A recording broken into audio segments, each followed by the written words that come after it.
a Living History production. I'm Peter Hart, and for the last 40 years I've interviewed thousands of veterans about their experience of war. Join me on a journey through the pages of history. Welcome to Peter Hart's Military History.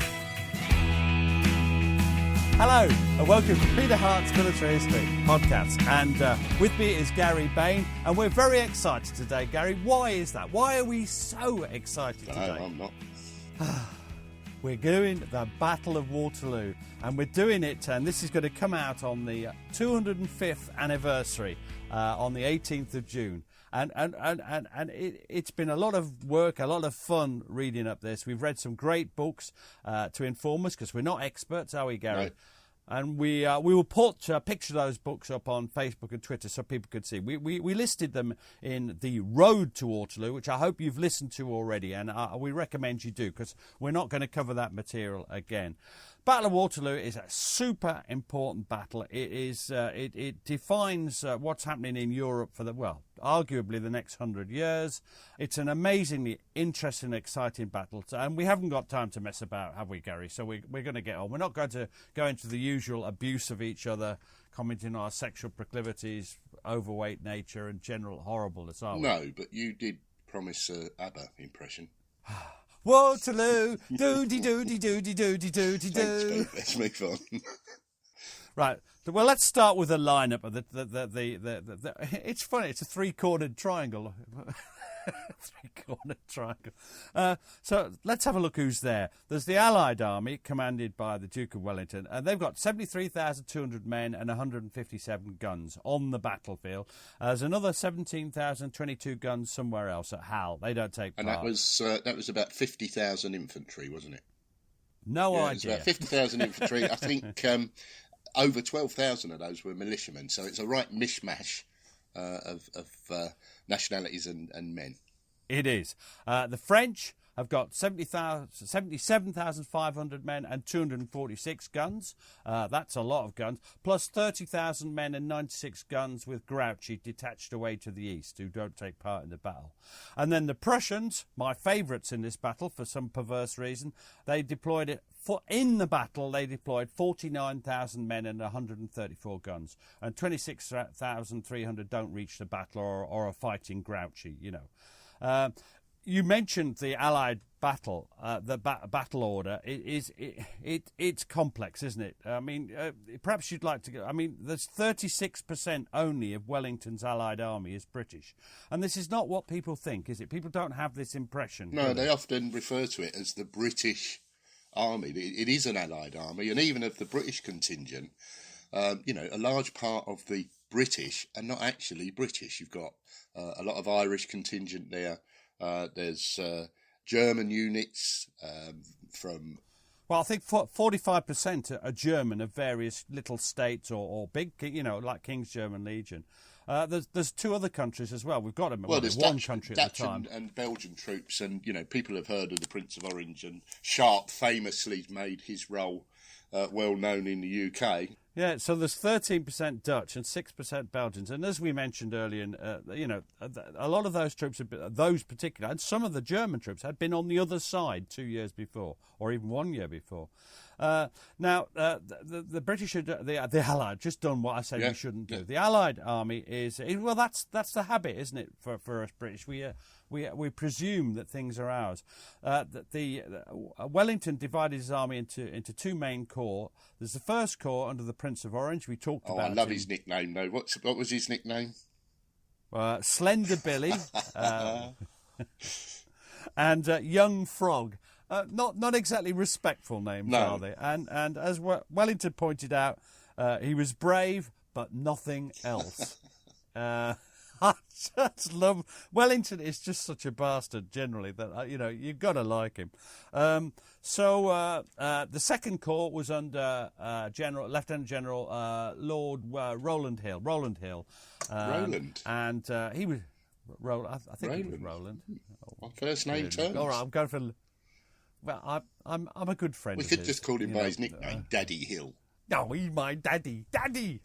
Yeah, there's a terrible ask on Facebook as to why my daughter laughs every time the word "daddy's" mentioned in conjunction with Gary. Then there was he was a nice man. I think it's rare amongst generals, and it's certainly rare amongst generals involved in this battle. Then that was the Second Corps. The Cavalry Corps is under Lieutenant General Henry Paget, the Earl of Uxbridge, better known as Uxbridge. He later on becomes the Marquis of Anglesey, someplace in bloody Wales. Why did I start that? Anglesey. He was Wellington's nominated second in command, but there was trouble between him as he'd run off with Wellington's sister's wife. Wellington's sister's wife. No, that wouldn't be right, would it? It's not quite right. Oh well, bugger that. No, I've no idea. Wellington's brother's wife. Let's presume. He had a fairly cool relationship with Wellington, but I want to say that when people make a big thing of this, can anybody name somebody that Wellington didn't have a cool relationship with, except Blucher? They were able to work together professionally, weren't they? There was no animosity there. Can't see any in the, and he put him in charge of the cavalry and left it to him. Now the French army, we did most of this on the road to Waterloo. In charge, of course, is Napoleon. It's the greatest soldier statesman of the age. I think you pointed out last time that he's got a whole age named after him. He's prone to periods of lethargy, but still a dynamic figure, capable, not always delivering, tactical brilliance. And this talk about him being ill is overplayed. He had considerable physical endurance. He's 46, not 65. I mean, once you get to 65, you're pretty well past it. And compared to some of the Allied generals, that was quite young. Yes. There were older generals than him on the field. Yeah, so, I mean, Blucher is the one that stands out there, isn't it? With him, he had as Chief of Staff Marshal Soult, who was a venal, a good tactician, but not a Chief of Staff. We've talked about him last time. Marshal Ney, our personal favourite, red-headed, foul temper, swore a lot, bastard. So erratic, sometimes lethargic, rash beyond belief sometimes. Didn't always understand what Napoleon was doing, partly because Soult's orders were opaque, and he'd not done well at Quatre Bras. Then the Imperial Guard was commanded by General Drouet. Not much to say about him. First Corps, General D'Erlon. Now, I want to point out, he rose from the ranks. He'd met Wellington several times. Well, I think it's fair to say that the majority of the officer corps were French, and the majority had risen through the ranks. It's 75%, according to one figure. And largely, they were all veterans of other campaigns as well. So he had a good officer corps. He did. His Second Corps was commanded by... Now, we've got a difficulty here, haven't we? Yes. And this is interesting, because we're not Napoleonic people. So General Charles Ryle, R-E-I-L-L-E. Isn't that interesting that neither of us can work out how to pronounce it? And, we go for Riley or Real or whatever. But it shows we're not experts. Riel. Rial. Oh, you're so sophisticated. I'm going for Rial. He'd fought Wellington in Spain, rose from the ranks. Then the Sixth Corps was commanded by General Lobau, experienced, very brave, usual thing. Our personal favourite is the 3rd Reserve Cavalry Corps. You wanted to mention something about General Kellerman. What was it you wanted to mention about him? He's somebody. He chimes in with something about you. Tell me about there's him. Echoes of Wilson in the Great War. He's described as the ugliest man in the army, and we'll put up a picture, Pete, so we can let our listeners reach their own conclusion. I have to say that during the 1980s, Gary was regarded as the ugliest man in the British Army. Drunkest, I think. Ugliest drunk, all right. Then the 4th Reserve Cavalry Corps was General Milhau. Let's go to the Prussians, because they're really, really important. First Corps commanded by General Zeithen. Second Corps by Major General von Perch, who sadly doesn't fall off it. That's a big disappointment to me, personally. The 4th Corps is another favourite of ours, General Friedrich von... Now, you're the expert on pronouncing this from your Germany experience. It's not Bülow, it's Bülow. Yeah. Now, why do we like him so much? Surprisingly, he was really bad-tempered. Oh dear! I mean, he got into a row and temporarily retired in 1811, returning to the service in 1813. He had notable victories in 1813-14, and he defeated Ney previously at Dennewitz, or Dennewitz, as you'd say. And he wasn't at Ligny, but here's an interesting fact. When he wasn't soldiering, he was noted for composing religious music in a really foul temper. Well, I've noticed that religious people often have foul tempers. I think it's partly to do with always being under the thumb. We mentioned how old Napoleon was earlier. At Waterloo, he was von Blucher was 60, so he was 14 years older than Napoleon. Because both Wellington and Napoleon are 46. So to me, they're very young men. To you, they're young, Overall, in the Napoleon versus Wellington section of the war battle, i.e. the Allied army versus the French army, there was an equality of infantry. The French had a superiority of 3,000 cavalry and 89 guns. But they could see Blucher arriving from 1 o'clock, 1300 onwards. He actually gets there about 1630. And that meant that Labau's 6th Corps was detached to protect the French flag. So, the French, in the end, were attacking 73,200 men of the Allied army with only 66,900. But numbers are not everything. And the French are all a one-nation army, if you like. They're experienced, they're veterans, and they hadn't had time to train new soldiers. They were veterans, returned POWs, all sorts of things, and the superior of artillery means something, doesn't it? I'd like to say, if I may, just about the composition of the Allied. Then, as Allies, you're saying quite rightly, the French are largely French, but the Allies, you had. The Prussians had compulsory military service introduced after their defeats to the French, so you had a conscript-type army there. The British had, in some cases, troops and officers that had previously served under Napoleon because they were either Dutch or Belgian units. So you had a real contrast of armies. Napoleon largely had a single nation, as you said, under him in French. The Allies, very, very different. Yeah, it makes a difference. And how do you think Napoleon's mood was before the battle? Because I'd like to say, before we start, everything about Waterloo is controversial. And for any statement you make, you can find 4 authors who say the opposite, and sometimes more, and 4 who agree with it, and 4 others who think something completely different. Well, I think Napoleon was probably overconfident. He assumed that the Prussians were out of it following Ligny, wrongly. He was a bit reckless and lethargic as well.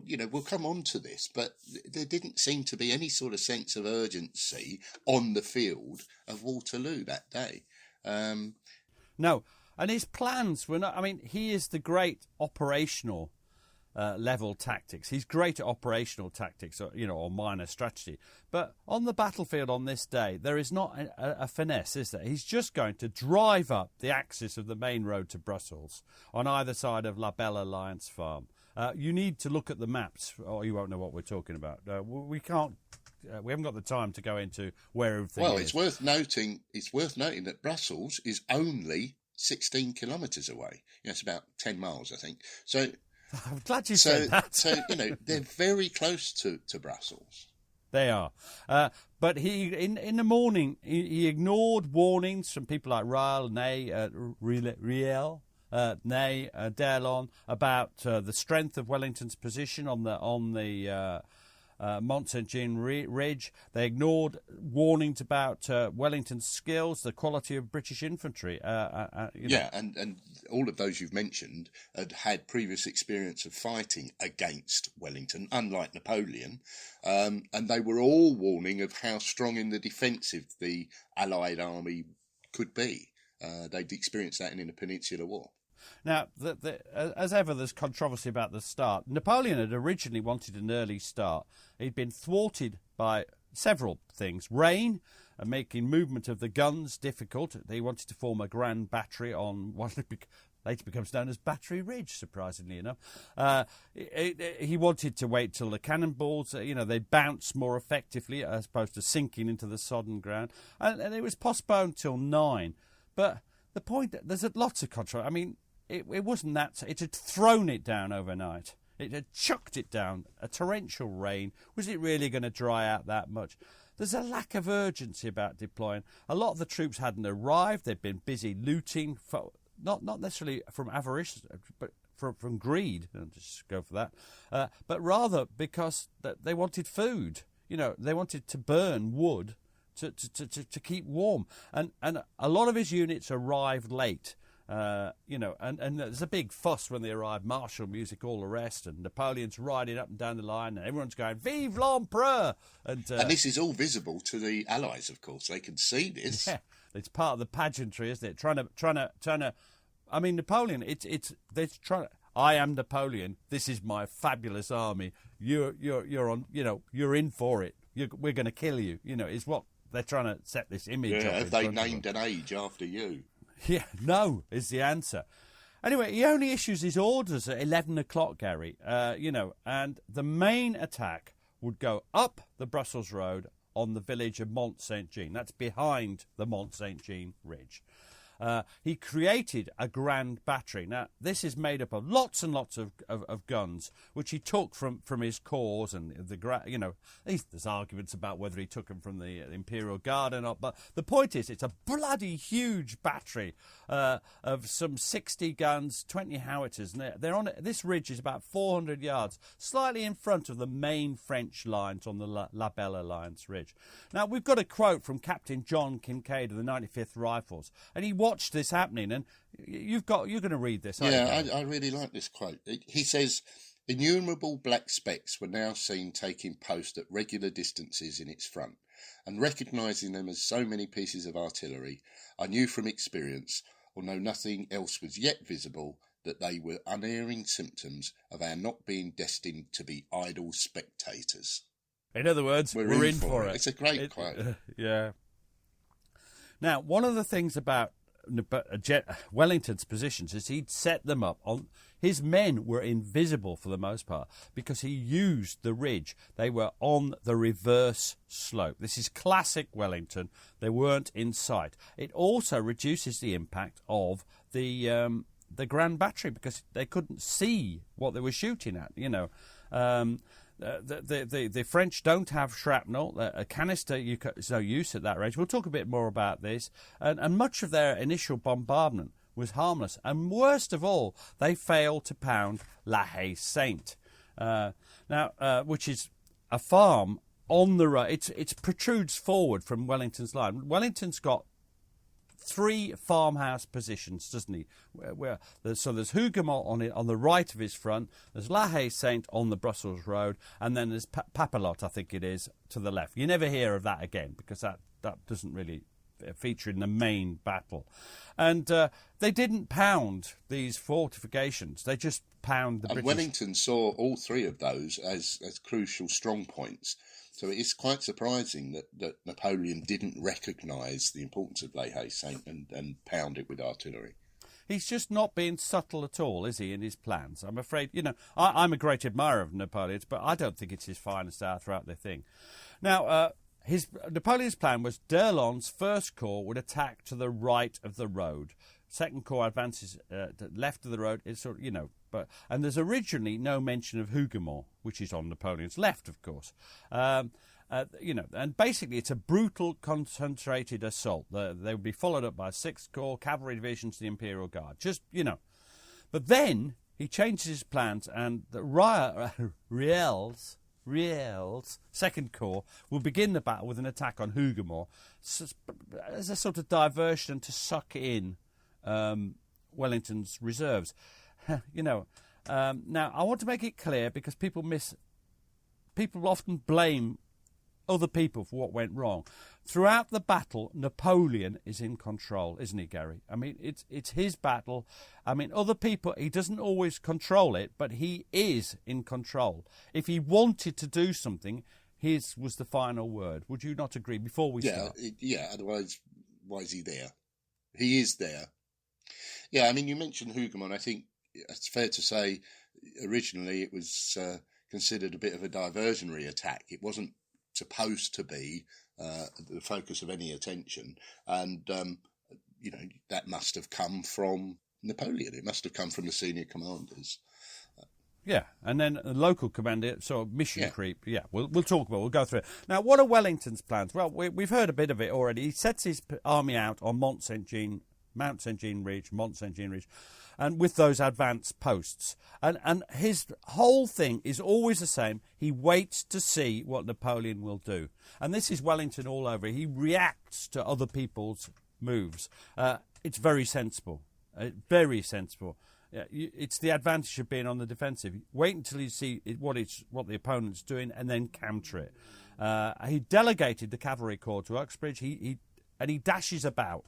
Throughout the battle, he and his staff dash about. Any point of danger, he is there issuing direct orders to units, even to as low as a brigade or sometimes a battalion. He is he's tight command and control. He doesn't really involve Lord Hill, General Hill, or the Prince of Orange. And it's interesting, he mixes up the Prince of Orange's corps up and down the line to remove power from the Prince of Orange, who he clearly regards as a complete divvy, to use a technical expression. His positions, most of his strength is on his right, which is right of to the west of the Brussels road. This is because he anticipated the arrival of Blucher and the Prussians on his left flank sometime. Blucher had promised to send 50,000 men, and he had indeed, got them on the road. We'll talk about that later. So he tried to concentrate his most experienced units in the places where the most important places, and it's crucial. Keep your units out of sight. And he was blessed by. Now, we've been at the sunken road that runs along the crest. This has a junction at Elm Tree Crossroads with the Brussels Road, and we've walked up and down it. It's no longer sunken. But that allows him to move reserves quickly, and the hedges actually act almost as trenches at times. It's interesting. He put his artillery in the front line. A little bit of an echo there for you of the Battle of Le Cateau, where accidentally 5th Division did the same. That's in 1914, and he put 2/3 of his batteries in the right, in the western section, and his gunners were ordered not to fire at other artillery, to concentrate their fire where it mattered in defence, in a sense, on the infantry and cavalry assaults. This is because he was worried about his ammunition supply, and because that was his priority. And as we've said, Hougoumont, La Haye Sainte and Papelotte Farms are to break up frontal attacks. It's such a small battlefield that they narrow between Hougoumont and La Haye Sainte, it's only about 800, 900 yards, and with the range of rifles and things, that reduces, you're narrowing the thing they can attack to. He kept a close eye on the defence of Hougoumont. He did not keep a close eye on La Haye Sainte during the battle. So now our favourite, Gary? Should we go on to Blucher? Our favourite. What do you like about him most? I like the fact that he's 72-year-old, really bad-tempered soldier's soldier, and that his nickname's Old Forwards. I love that. And Papa Blucher. Yeah. We mentioned that he referred to his troops as my children, didn't he? I suspect several of them were. And he liked rhubarb. Who else likes rhubarb, Pete? Well, rhubarb flavoured gin. It's rare my Polly gets mentioned in these podcasts, except as a sort of intimidating external figure and sort of like godlike figure in my life. But she does like a spot of rhubarb flavoured gin, and in that she is the very like Blucher. And other ways too. You say, in 1807. But Blucher had gone bonkers and thought he was pregnant with an elephant. And I suspect that when Polly was pregnant with my delightful daughters, she felt similarly. And I just sometimes wonder, have you ever wondered whether you might be pregnant by an elephant? Yeah, often, but it's pleasing to know that's no impediment to high command. Yeah. Well, you were at the top of industry. Anyway, he'd retired after he'd had considerable success 1813-14. Retired, but he was back in 1815. He hated the French.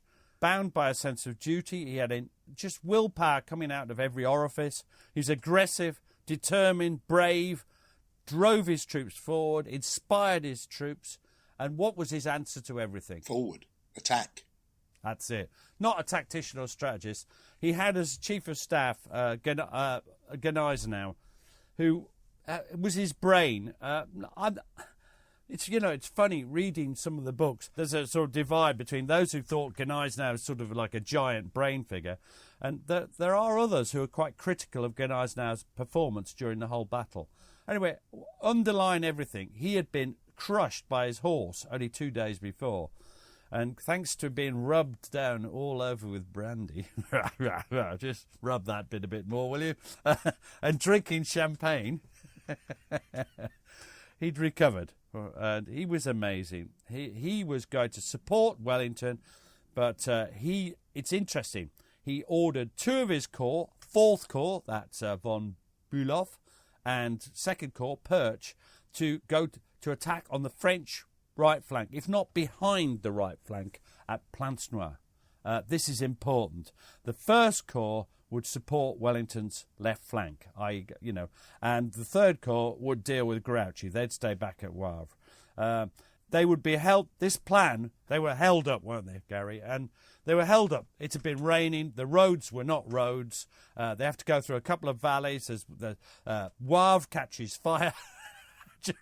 That's your typical soldiers, They're held up a lot, and we'll come back to that. But it's worth pointing out that von Blucher, or Blucher, we'll just call him, hadn't been involved at Ligny, so arguably were fresh troops. They were ready to be committed. But they'd been marching solid for 3 days, and so fresh in battle sense. But what an achievement! They were marched. They marched. I think it comes to a total of 50 miles across the 3 days. Just amazing. I think before we go to the actual fighting, we ought to talk about the state of the battlefield. It's interesting because it's covered in head-high wheat and rye. Now, I don't mean my head high because I'm an average height of 6'4", which is pretty well average for normal people these days. It's more your head height, isn't it, Gary? Sort of 5'10". Almost a dwarf, aren't you, Gary? It took me some time to. I thought, blimey, that's high, but it was much taller than modern varieties. They were also. It was also soaking wet, and there's a problem marching through it with flintlock muskets through soaking wet. It's going to get wet, and your weapons not fire. And that brings us to our weapons. Let's have a quick look at what weapons are going to be used at the battle. First one is flintlock muskets. These are inaccurate and slow to load. At 100 yards, you've got a 1 in 30 chance of hitting a single man. This means you have to fire massed volley. You can't just fire man at a time. 50 to 70 yards, it's 1 in 3. 50 yards, you start to be able to hit a target.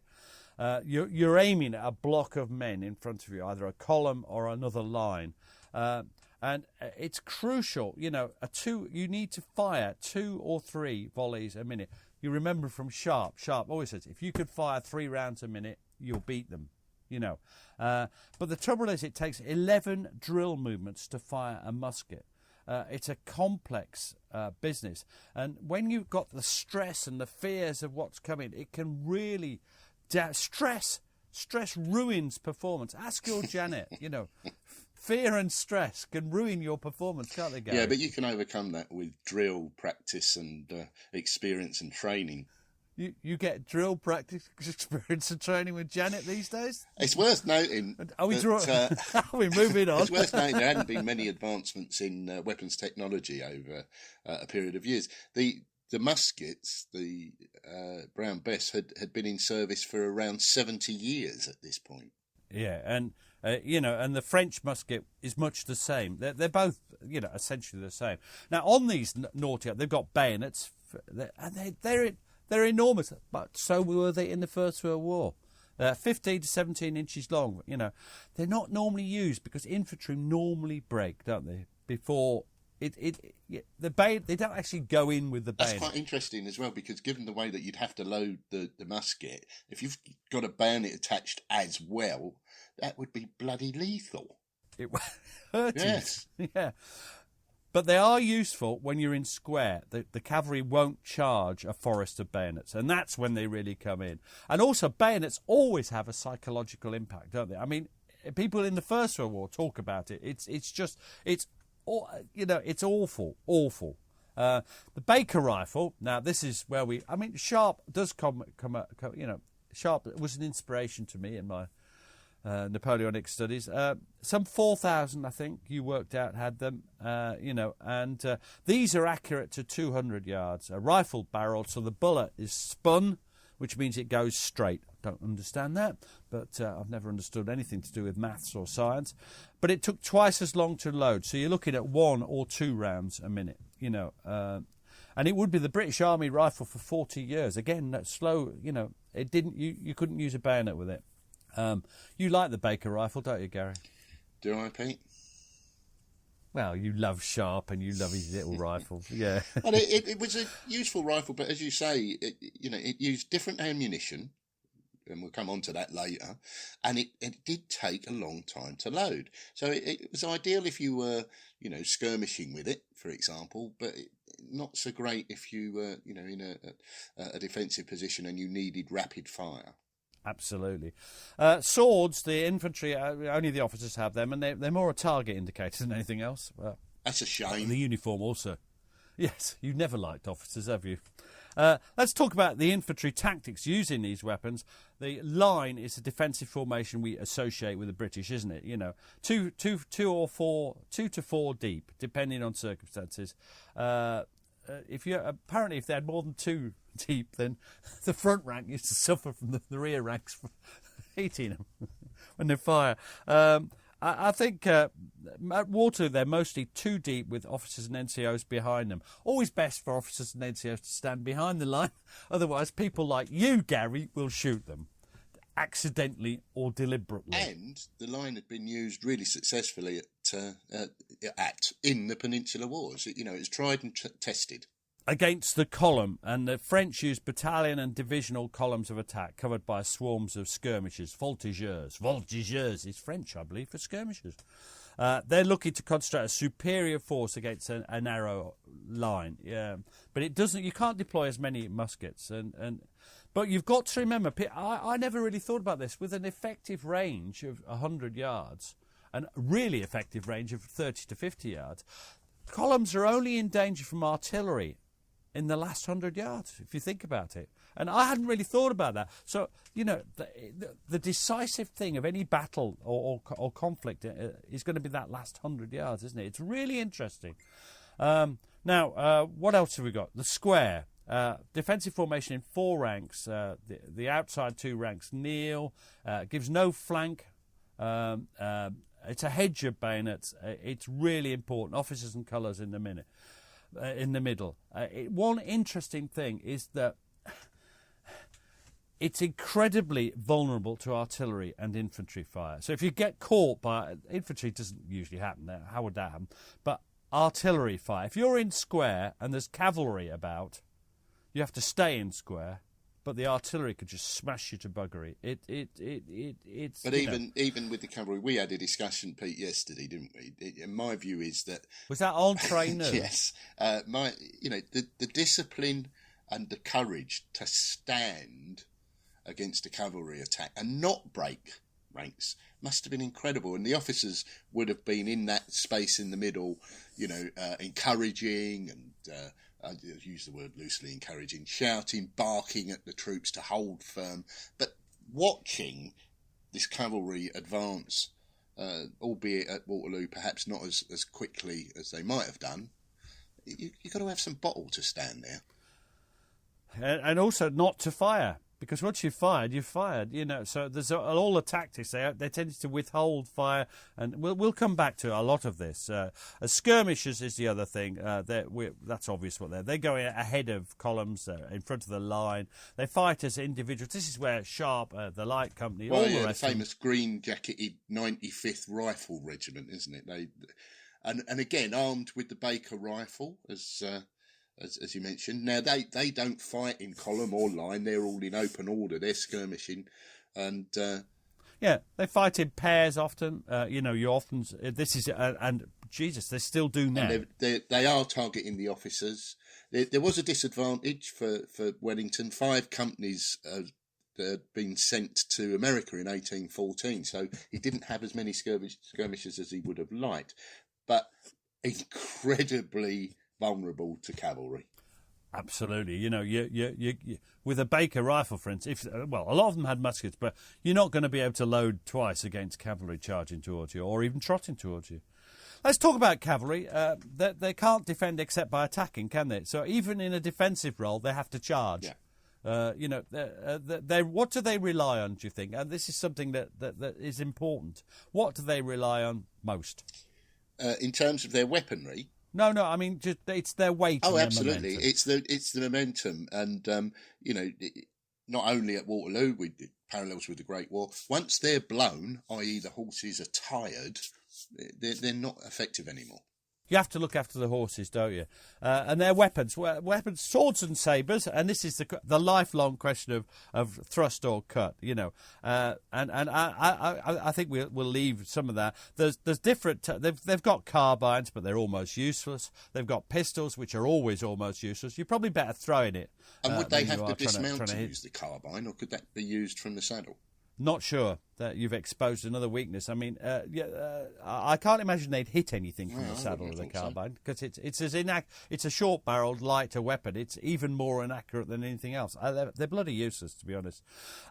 There's different types of cavalry. There's light cavalry, that's sort of light dragoons, lancers, and hussars. And you particularly like lancers, don't you? I think it's the uniform that attracts you most. And the French had lancers, and you've got a point you want to make about lancers. Well, they disappeared from the battlefield for about 200 years, and I think at Waterloo they're referred to as the Polish Lancers.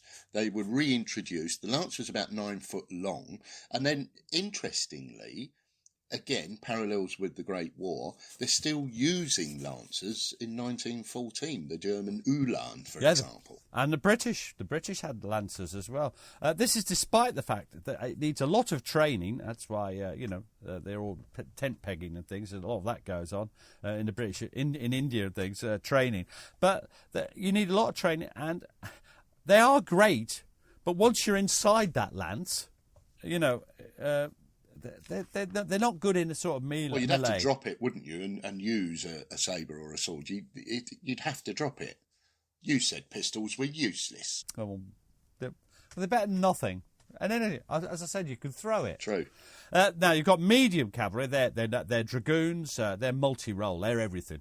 And then you've got the heavy cavalry. There's the Guards cavalry and the cuirassiers. Now, this is shock action with big men on big horses, And I'd like to pay tribute to Roger Chapman here, with my friend who I've known for many years, and he's a big man, and he'd need a big horse, wouldn't he? I'm not saying anything, Pete. That's because one of my many friends who never listens to the podcast. So I've decided that the friends who don't listen to my podcast, I'm going to name check in an uncomplimentary fashion from now on. Anyway, so tell me a bit about cuirassiers. Why are they called that? Well, they wore this heavy armour. It was almost, like the medieval type armour. And there was actually a rumour. Where? No. Everywhere, no, they Gary? wore armour across their chest, Pete. It was like a breastplate. And there was a rumour that they couldn't be penetrated with bullets. And that was genuinely believed by some of the infantry in the Allied army. Theirs was more of the shock and morale value. But rather interestingly, the British adopted them after 1815. Yeah, you can see them in the lifeguards, can't you? Is it the Blues or whatever? Yeah, you're quite right, Peter. And it's really interesting. They weren't that effective. It was all about the impact on morale and on the troops, and yet we adopted them. Now, the artillery, let's talk about them. They're foot artillery, they support the infantry. The horse artillery, guess who they support? They're cavalry. Cannons, they're smoothbore, muzzle loading. You can get about 2 rounds a minute, 3 if you're good, 4 if you're exceptional, but people get tired. They cause horrendous horrendous injuries to the infantry. Their main weapon is round shot. It's a multi-purpose killing and smashing smashing weapon, isn't it? It ricochets, it bounces, although it doesn't. It's an awful weapon. It's just like a huge, heavy lump of blasted steel or lead or whatever it is, metal. What is it? Steel. Yeah, and then we may well come on to this, but there are reports that you can actually see these things bouncing towards you, and that every single one looks as if it's going for your face. Yeah, terrible one. Even more terrible in some ways is if you get to close range, about 500 yards, canister. It's a thin tin cylinder. It's full of, well, we call it shrapnel at first, little iron balls. Like, it's a bit like a shotgun. And that's like a giant shotgun, yeah. God almighty. It basically, if you're in front of a gun firing canister, it's going to kill a lot of people.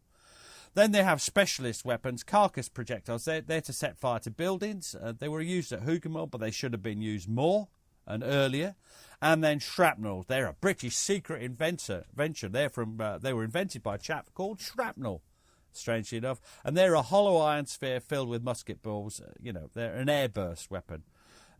You've got to either hit the gun, which is difficult to put guns out of action, or kill the crew, or spike them. Driving a metal spike into the vent, at the rear of and one. I know one thing that made me laugh is that the British had a spiking kit by the left axle of every gun. If only the French had known. Anyway, then there's howitzers. They're the other sort of gun. They're high angle, same as howitzers always are, with short, stubby barrels, and they lob exploding shells. A shell is a hollow iron sphere filled with gunpowder. It's fragmentation, not like shrapnel. That's the difference. I must admit, I struggled for a while, and then I realised this is fragmentation. It's just the bits of the shell that cause the damage. It's a difficult weapon skillful. You have to allow for when it to burst by the length of the fuse. Deadly against troops in the open, and you could, of course, from howitzers, fire them over the ridge to get at British forces. Rockets, not much to say about these. They're beautifully dealt with in various sharp stories. Erratic, disliked intensely by Wellington. They're basically like modern rockets. Tendency to boomerang. So there we go. Remember the logistical problems of artillery, and they're difficult to move. You need lots of horses, and you need lots of ammunition. It's probably the biggest source of casualties. And we've got some quotes, random quotes from the battle, because we want to hammer home this point before we start. So, Gary, you're now Sergeant William Lawrence of the 40th Foot. Tell me, give me an idea of what's happening. A shell from the enemy cut our deputy sergeant major in two, and having passed on to take the head off one of my company of grenadiers named William Hooper, exploded in the rear not more than 1 yard from me, hurling me at least 2 yards into the air, but fortunately doing me little injury beyond the shaking and carrying a small piece of skin off the side of my face. It was indeed another narrow escape, for it burnt the tail of my sash completely off and turned the handle of my sword perfectly black. I remember remarking to a sergeant who was standing close by me when I fell, "This is a sharp work to begin with. I hope it will end better." Wow, that's such a good quote. And then there's another one from the 40th Foot. This time you're going to be an officer, Gary. I know you don't like it, but can you swallow your, This time you're Lieutenant Hugh Ray. I love Hugh Ray. Lieutenant Hugh Ray. What was his middle name? Carry on. Sorry, Gary. Lieutenant Hugh Ray of the 40th Foot. We had 3 companies almost shot to pieces. One shot killed and wounded 25 of the 4th Company. Another of the same kind killed poor Fisher, my captain, and 18 of our company. And another killed or wounded 23. At the same time poor Fisher was hit, I was speaking to him, and I got all his brains. His head was blown to atoms. This is the level of disgust. This is Ensign Keppel, 14th Foot. He said, "A round shot took off his head. It was a bugler, and spattered the whole battalion with his brains. The colours and the ensigns in charge of them coming in for an extra share." I love that. One of them, Charles Fraser, a fine gentleman in speech and manner, raised a laugh by drawling out, "How extremely disgusting." A second shot carried off 6 of the men's bayonets. A third broke the breastbone of a lance sergeant, whose piteous cries were anything but encouraging to his youthful comrades. That gives you an idea, Gary, of what it was like, doesn't it? I mean, I cannot imagine the terror and the sheer horror of it all. Let's look at the 5 main chapters of the battle. This is the way; it's the traditional way of looking at Waterloo. We can't go into any detail, and we will return to Hougoumont and La Haye Sainte in a future podcast, probably on the 18th of June next year. Hougoumont starts at 11:30 in the morning, and Réal's Second Corps begins its attack. And this attack would continue throughout the battle. Can you describe La Haye Sainte to us in outline, Gary? Yeah, it's a strong point. It's a fortified farm building. It's got quite high walls. It's got an orchard, and it had thick hedges. And we visited there a couple of years ago, and we did. It didn't have anything like the woods that it had at the time, but it had a wood surrounding it, and it wasn't visible to Napoleon and the French that were up on the ridge because of those woods. And that wood, they normally call it the South Wood because it's south of the farm, well, it sort of covers it from artillery fire, doesn't it? So it's difficult to smash it. Not like La Haye said, this is one where it's difficult to smash it with artillery fire.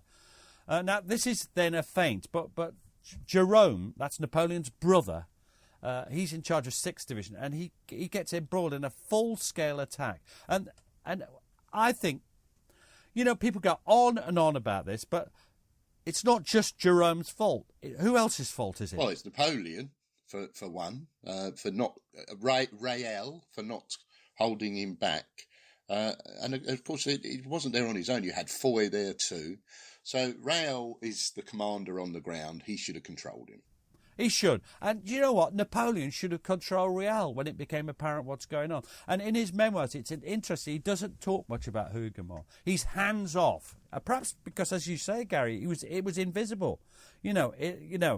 Now, in contrast, Wellington visits it twice before the battle. He issues orders personally to the local commander, Lieutenant Colonel James MacDonald, Coldstream Guard. So this is quite interesting, isn't it? Because it's personal command. Yeah, he was a 34-year-old. He'd fought in the Peninsula and the Mediterranean. There's a famous quote attributed to Wellington. When he was told that the farm was bound to fall, his response was, "You do not know MacDonald." And after the battle, he later called him the bravest man in the British Army. But, unlike other areas of the battle, they were well prepared at Hougoumont. They had constructed platforms. They had put behind the walls. They put loopholes to fire from. So they had prepared well because Wellington quite rightly recognised the importance of the position. And Wellington arranges throughout for reinforcements and occasionally sends explicit instructions via his staff officers. Now, I want the main defenders earlier on are the 1st Battalion of the 2nd Nassau Regiment, and the British always draw a veil over this, and I want to make it quite clear. They are, at one stage, the main defenders, and the Guards are actually, secondary at the start. But more and more of the Guards companies are thrown into the battle. But the problem is the French throw more and more troops in the all. And during the battle, the attack, and there's 2,600 men are eventually deployed by the British there. The French attack with 4,000, but eventually throw 12,700 out, at Hougoumont, 5-1. And this is interesting. It's 23% of French infantry and only 5% of the Allied infantry. It shows for Wellington, it's doing its job. For Napoleon, this is expensive. Now, the crisis comes at 1300 when 30 French soldiers under Lieutenant Legros, is a big bloke known as the Enforcer, smash their way through the North Gate. And this is where MacDonald, your hero, comes to the fore. And there's a famous picture of it, isn't it, by Robert Gibb, which we're definitely putting up, and MacDonald leads 3 officers and 6 men, and some hold back the French trying to get through the gate, more of them, and the others shut the gate and drop the crossbar, and that leaves Legros and his 30-odd men, isolated. And What happens to them, Gary? What do you think happens? Well, they're all hacked to pieces, aren't they? But there is a story that a little drummer boy is spared. I don't know whether that's true or not, but it's certainly romantic in the heat of battle. It is. There's a wonderful quote from a chap, I don't know his rank, because I found it, Richard McLachlan. And this was, the reason I like this is because it just gives you the idea of what happened to those 30-odd men. Are you sure that's how it's pronounced, McLachlan? It's very similar to our mentor, McLachlan. Richard McLachlan. Once the French broke into the courtyard, and such a scene of bayonet work I have never seen before or since beheld. It was fairly a trial of strength. The French grenadiers were not to be trifled with, and we looked like so many butchers, red with gore. I mean, that wow. Yeah, you can imagine that. They're covered in blood, basically, aren't they? And it's just the horror of it all. I mean, I don't want to make you think we're rejoicing in this, because this is awful, but it is just... To the modern sensibilities, it's just awful.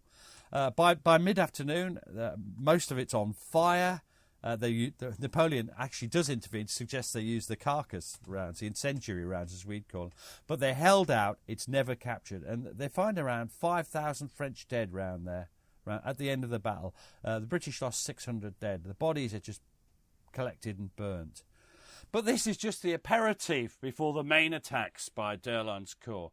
But we can't keep going in one episode. We've got to have another episode, Gary. Because it's all too big a story for just one episode. So if you want to know what happens next, you'll have to listen to the Battle of Waterloo 2. What do you think of that, Gary? I was just wondering, Pete, I've got a gap between them. Does that mean I've got a pair of teeth? In some senses, Gary, yes, and yet in others, no. Join us next time for Peter Hart's Military History, The Battle of Waterloo 2.